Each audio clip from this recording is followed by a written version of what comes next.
An independent mind, when sees a flag, just not sees the flag, but the nation itself. Good afternoon, ladies and gentlemen. I am Mohammad and Kadri standing before you to deliver a speech on something important that a society really needs to focus on.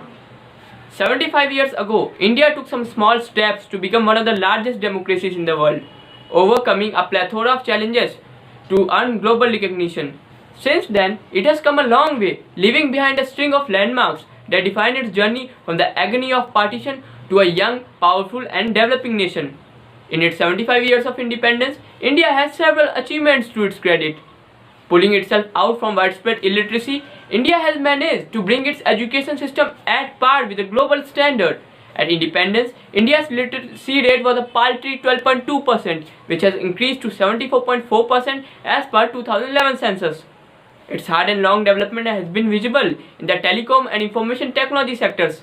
Several multinational firms continue to outsource their tele and IT services to India, resulting in the growth of ITS, BPO and KPO companies. In order to solve social problems, Indian startups are growing and developing AI solutions in health, education and financial services. The nation has also triggered a noteworthy improvement in the availability of energy and has emerged as the world's third largest producer of electricity in Asia. After a long-drawn struggle, the nation has finally been declared a polio-free country since 2014.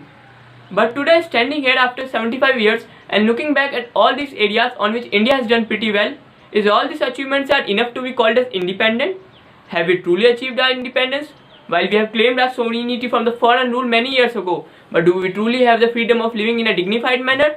In a nation where manual scavenging is still a profession for many, casteism is still rampant with many not having access to basic amenities like education and sanitation, we need to ask ourselves, what does independence truly mean?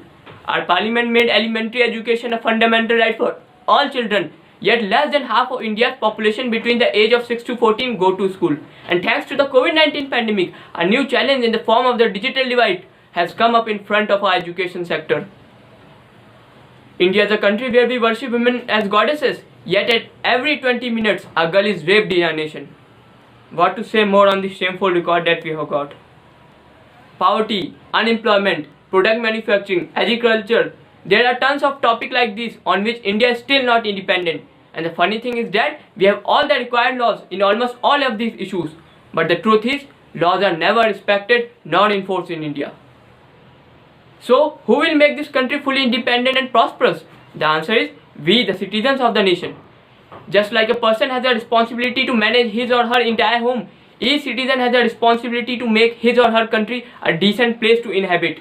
Surely the government has the sole authority and powers for the daily administration of the nation, but it does not mean that we just allow the blame for all the mishappenings and failures on the government.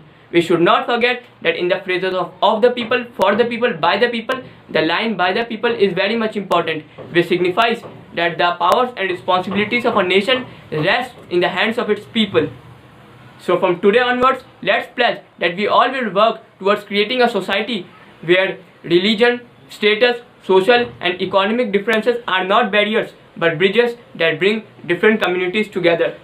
With such an encouraging words, I would like to conclude my speech by recalling one of the quotes of the great APJ Abdul Kalam.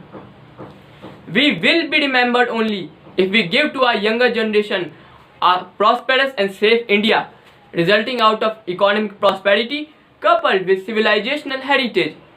Thank you and Jai Hind.